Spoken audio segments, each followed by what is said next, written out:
Welcome to the Security Weekly News wrap-up show for the week of 23 May 2021. Nobelium returns. Bezos, the devourer of worlds. Doug rants about cryptocurrency and more on this Security Weekly News wrap-up show. Stick around. This is Security Weekly. For security professionals, by security professionals. We interrupt our program to bring you this important message. It's the show that keeps you up to date on the latest security news twice a week. Your trusted source for accurate security information and expert analysis. It's time for Security Weekly News.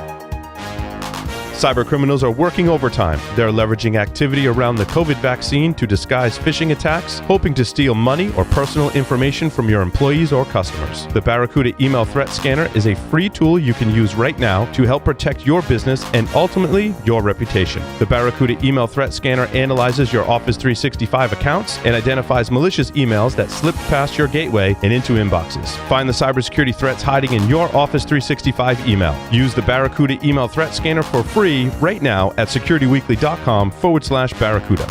As technology continues to evolve and expand, so have the countless ways our critical systems can be put in jeopardy. Ransomware attacks, misconfiguration, user error, and malicious threat actors, to name a few. As IT infrastructures continue to grow and diversify, how do you ensure stable security? Core Security, a help systems company, provides an analytics-driven, layered approach to security with a portfolio that enables both proactive and reactive responses. With Core Security, you can reduce risk by limiting access, detect upcoming and active threats, test for security weaknesses, and efficiently monitor data for actionable insights. To learn more, visit securityweekly.com/core security.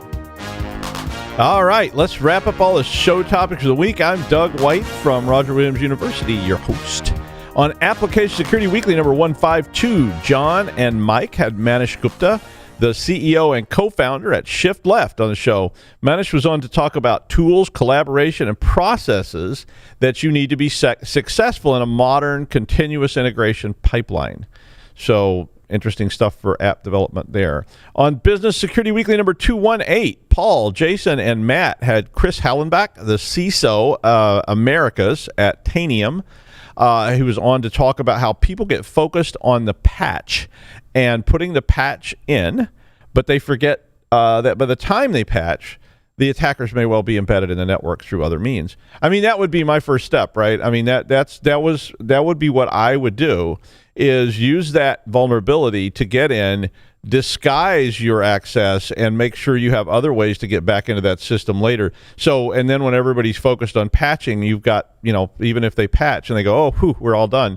So, be aware. Just the other day, my daughter noticed a username in one of my systems that was Benny Gesserit. If you don't get that, well, too bad. And she asked about it. And, if the day comes when I can't make a Dune joke, I'm going to quit. But anyway, so, she noticed that was the username I put in there because I use that for certain things, not trying to control the universe or the fate of all humanity or anything like that. But it's just, basically so I can bind LDAP. Yeah, that kind of stuff. In the second segment, CISOs struggle to cope with mounting job stress, corporate compliance strategies to protect data, cybersecurity metrics matter, and of course, lots of other stories. On Enterprise Security Weekly 229, Adrian, Paul, and Tyler Shields had Nathan Hunstadt, the principal security engineer and researcher at Code 42, on to talk about SIEM tools. I always say SIM tools, and how they aren't so great. I have an acronym pronunciation problem. They go on to talk about how SOAR, which is a lot easier to pronounce than SIM, how SOAR platforms and how they may well replace SIMs. Very, very interesting to watch. This is something that I was quite, when I saw the topic, I was like, I really want to see what they have to say about this. So you should check that one out. Especially if you're building SOCs or you're looking at tools like that. In the second segment, Drew Rose, the CISO and founder at Living Security, along with Ganesh Pai, the CEO and founder at Upticks, joined the crew to talk about something near and dear to my heart: why your phishing program isn't working, with a focus on metrics, training, and culture. I have sat through so many anti-phishing training animations this year, and I call them animations because they're usually those little things like, what would you do? What should Phil do now? And I don't really feel like my skills to resist or not resist really changed from watching all these vignettes and, scenarios. And here's another example. And I haven't been fished. So, but I wasn't fished before I took all the training either. Coincidence? I think not. But I do have issues with all this. I don't know if it's effective because companies keep getting fished and people keep getting fished. So it does the training. Anyway, it's an interesting segment. And in the third segment, they had the news. On Security and Compliance Weekly number 74, Jeff, Josh, Liam, and Scott were talking with Alan Friedman, the Director of Cybersecurity Initiatives at National Telecommunication Information Administration, which is located at the U.S. Department of Commerce. They were primarily talking about SBOM. And SBOM, to me, is a newish acronym. And every time I hear it, I go, what is that? An SBOM? But it stands for the Software Bill of Materials, which when I hear that, I go, oh, that, yeah. This is a big new deal that has been going on based on an executive order from President Joe Biden and others to actually require that we find out what is in the software that we are using. This is a result of SolarWinds. In the second segment, they continue discussing this, as you might expect.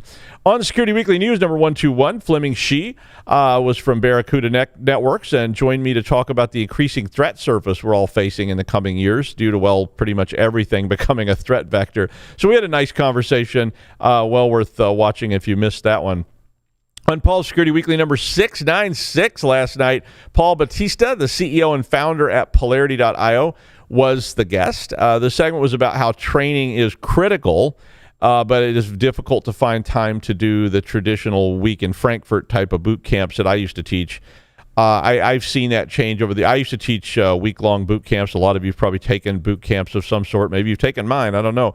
But I taught a lot of boot camps for CISSP, CCNA, CCE, other stuff down through the years in a lot of different places. People flew in. They spent the week somewhere. And that sort of changed. And it is tough to find time to take a whole week now. And, in fact, I had the same problem last year. I was going to do a boot camp. I was going to take the boot camp. And I was just like, when am I going to do this? It's like I got to be here on Tuesday and here on Friday, and I need to be there on Thursday night. And, it was just kind of challenging. In the second segment, Rick Howard, the CISO at the CyberWire, was on to announce the Cybersecurity Canon Committee Hall of Winners for 2021. I didn't get my prize, guys. You might want to call me. It must be in the mail. I haven't heard from you yet. And in the third segment, they, of course, had the security news. My favorite threat of the week, I promised I was going to rant about this. My favorite threat of the week is going to be cryptocurrency. And I know. So look, I love the idea of cryptocurrency. Don't get me wrong. I mean, a Bitcoin has pretty much the same legitimacy as a euro, right? I mean, a piece of paper with a picture of Europa on it, which is on a 20 euro note, doesn't mean anything. I mean, is that any more valid than some hash? I mean, it's still just a thing. It's a token. You can't trade the paper for gold. I mean, and don't even bother to try unless, I guess you could buy gold, but you can't say this piece of paper is worth some amount of gold theoretically. You can't, and unless the seller is willing to accept the piece of paper or the token, then it has no value at all. And in fact, despite efforts of currency makers to prevent it, you can still forge banknotes, and people do all the time. So in some ways, a cryptocurrency is better than a banknote. Many of the worries about crypto are the same worries as banknotes, though. If you lose them, or you hand them to a guy named Mitch who says he can get you a nice Les Paul for $50 and walks down an avenue off 28th Street, never to be seen again, is kind of the same problem. Right? I mean, people kept telling me crypto's dangerous, crypto's a problem. And I'm like, yeah, but so is cash. I mean, if somebody steals your wallet, whether it's a virtual wallet or a physical wallet, your wallet is still stolen. So don't use that as your argument that crypto is risky because it's viable. But there is a key difference. Euros and dollars and yuan and all these other currencies are regulated. Well, sort of. I mean, the countries that represent these currencies do try and manage their value through different techniques. So some countries like China set the value of yuan. Other countries let their currency float, so the value of a dollar versus a euro changes from minute to minute. I know. But cryptocurrencies are having a crisis of identity, though. And in a sense, they aren't really regulated, nor are they controlled, because nobody knows exactly how to do that at this point. I mean, if I start printing banknotes at home tonight with pictures of Jeff Mann on them, and I was thinking Jeff on the 20 and Paul on the 50. Yeah, I mean, you know who's going to be on the 100, right? Yeah, of course. And I take those banknotes down to the store and I say, hey, I want to buy a bottle of scotch with this banknote that's a Paul Asadorian 50. I'm probably going to get laughed out of the room, if not arrested, because there's no validity behind this. But banknotes and other tokens have been around. I mean, this is how all banknotes and tokens came into being ever since prehistory, right? I mean, you had to be able to represent the value of something else. It's sort of, you didn't have to lug around cows with you to trade. So you say, well, this gold coin represents so many cows or whatever. And it's pretty well established today that they're backed by the state. So banknotes anyway. But crypto, what is crypto backed by? Well, nothing. I know. The state's not backing their banknotes either. It's just an illusion. But the state isn't really backing anything, and dollar bills are just a sham, but don't tell anybody, because that's how you end up with pitchforks and torches coming after you. I mean, tell somebody they've been slaving away down at the salt mine for years and years, and those pieces of paper they were given in exchange for losing 3 fingers and a toe, as well as, what do you get in salt mines? You get salty lung, brine foot, and yes, there are salt mines. I've been in a couple. But tell them those pieces of paper are worth nothing, and here come the pitchforks and torches. But crypto's new, and at least relative to banknotes and such. And in the past, often tokens were either had inherent value, so a golden dragon is some amount of gold and a silver stag is some amount of silver, or they were backed by some amount of a valuable substance. But today, banknotes are just paper. They represent some undefined thing that could all evaporate in an instant. But people trust them because of, history. But crypto's young, and it's not clear how or what sort of form it will take in the future.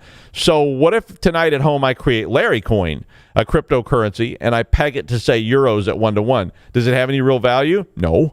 Not unless somebody will give me a euro for a Larry coin. I can try to get you to give me euros for Larry coins, but maybe not. But if someone does give me some euros and I give them some Larry coin, well, Bob's your uncle and we're in business.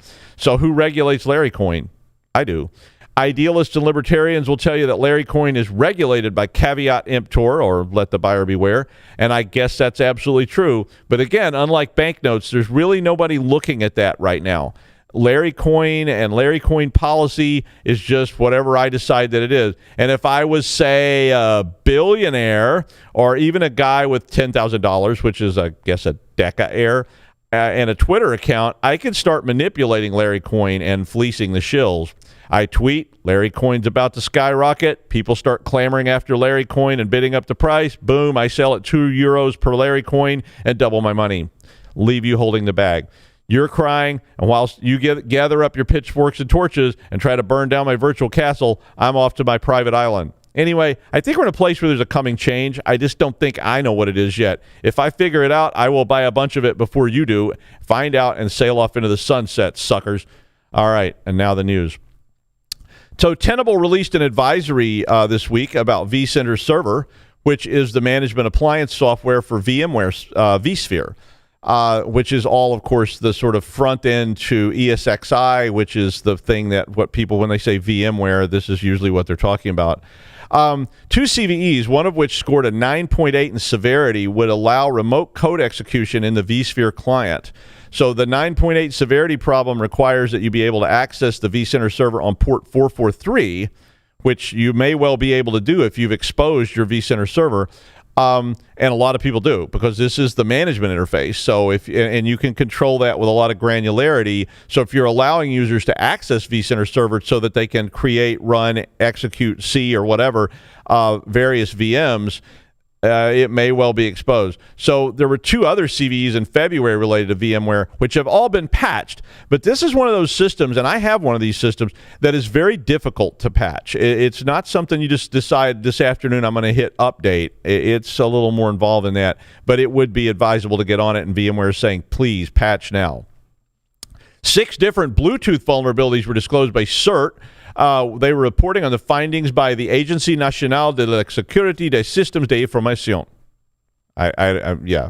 The vulnerabilities affect Bluetooth Core and Mesh, which are different specs, but they're widely used by IoT devices. Bottom line, All of those these various CVEs, there were 6 of them that were listed in this article, allow for crafting attacks, which would allow primarily impersonation of a device, either as a connector or a connectee, or allowing you to connect to other devices, which would then allow you to compromise a bunch of legitimate IoT devices. I know that's not really telling you what all these different CVEs do, but they are fully explained in the article, so you can read about all that without trying to take notes while I'm reading this. But the real issue is that most of these are not patched. So Android, Cisco, and others in this article are reporting how they're scrambling to try to release updates, but some of them are saying we have to wait because there's so many components in this supply chain of these IoT devices that it's really difficult to get all this validated. So they have their own patching problems. I think the biggest threat is apparent devices seeming legit and you connecting to something in a public place and then getting your own devices compromised at the same time. So Apple has an issue with their new Mac chip, or do they? According to the headline, it was like, whoa, but the vulnerability has been dubbed M1 Rackles, which I think sort of spells miracles desperately, but it's spelled M1 Rackles or Rackless. Hector Martin discovered the issue and found that it is literally in the firmware of the CPU. This is the brand new Mac CPU called M1.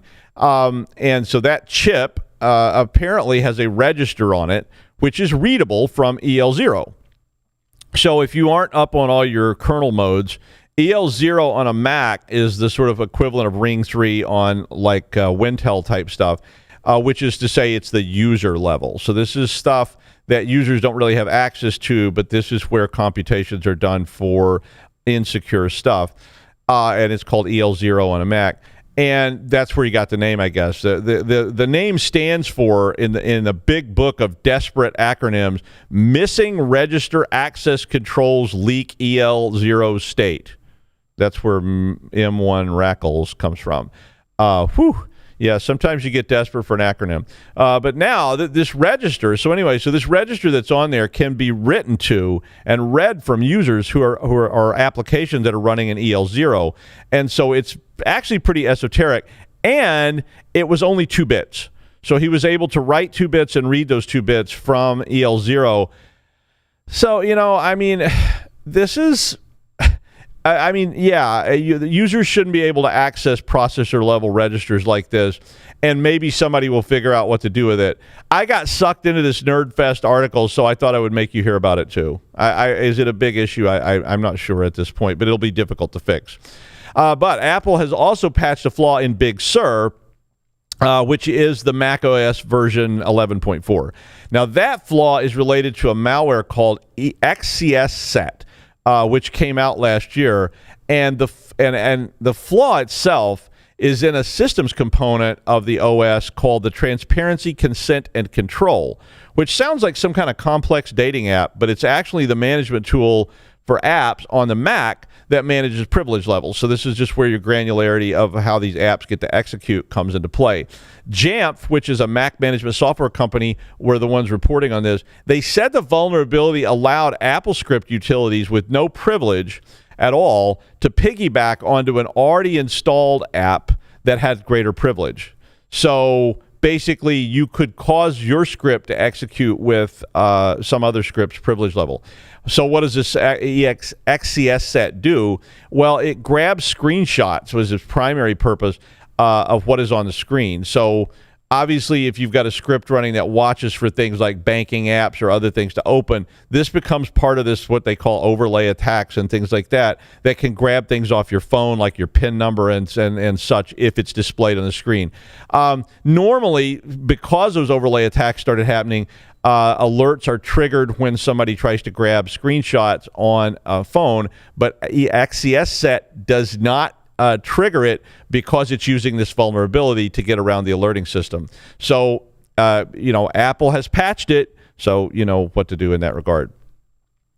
In the other patching news, SonicWall is urging their customers to immediately patch they sounded pretty like, please do this, oh my God.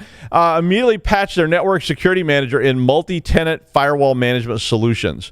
The flaw is an 8.8 severity, and it does allow command injections without user authentication, which made it sound to me like it ought to be a higher severity.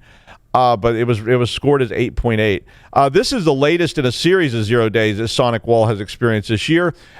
They've had several different rounds of warning and patching. So if you are using the NSM on-premises solution, they are basically saying patch and patch now and patch often, which we've been saying all along. So if you got that solution, you may want to get it patched up. I get a lot of people asking about places to practice hacking or learning how to hack things, and there have been a lot of them down over the years. The first one I ever think I dealt with was called Third Pig, and they allowed people to contribute servers to this sort of server farm and let people hack them. These are great learning tools, and they're lots of fun, even if you already know how to do some hacking things. Hack the Box and others have been around for quite a while.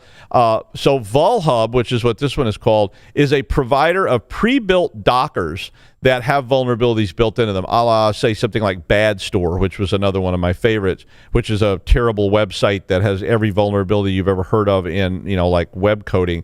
But there are a lot of these things, and they've been around a while. I just thought I would mention it. I obviously don't run these Dockers on your production systems, but, they're fun to play around with in the sandbox. Have I Been Pwned is a free website that is a lot of us use to check if a password has been compromised or a username has been compromised in the wild. I assure you, your username has been compromised in the wild.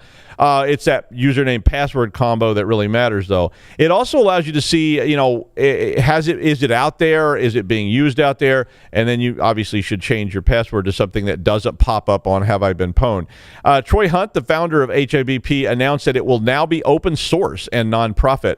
The site already has over 1 billion requests per month from both individuals and automated tools that check the status of the combos of passwords on the fly.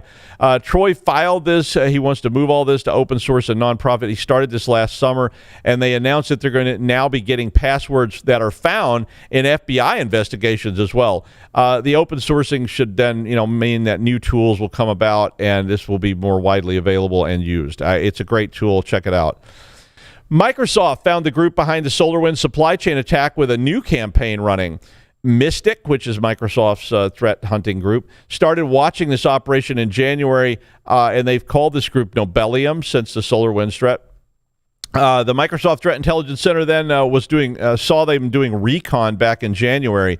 Mystic reported that on Tuesday of this week, they observed escalation in the effort as Nobelium began a campaign posing as a U.S.-based organization called USAID, and they were distributing emails with a legitimate email address that contains malicious links. They're using a service called Constant Contact, which is a sort of pseudo-legitimate service that can be used to spam things, although, their terms of service would sort of theoretically prevent you from doing that, even though it really kind of doesn't.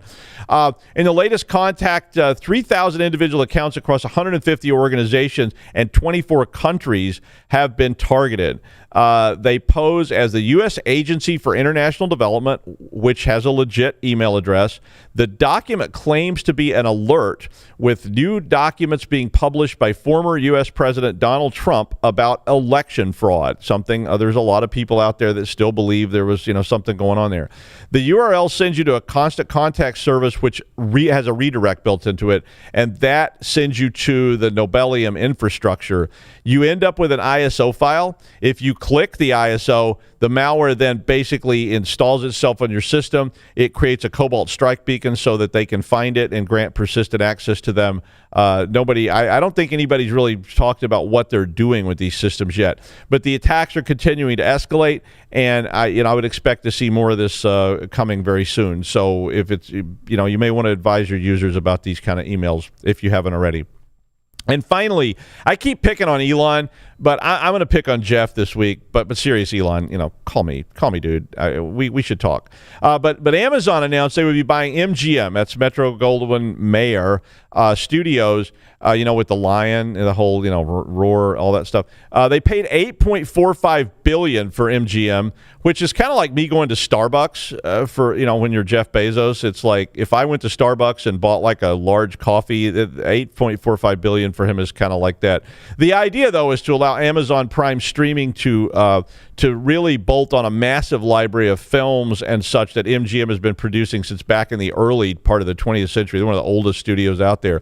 And as these streaming wars begin to evolve, they're getting so complicated. And Amazon wants to be sure they have a major studio in their pocket to compete with all the other streaming services like Paramount Plus and Disney Plus and blah, blah, blah. It really starting to sound like the early cable TV wars. There's so many networks you need to subscribe to that you sometimes feel like I have to subscribe to 2 different ones just to see all the episodes of Gilligan's Island.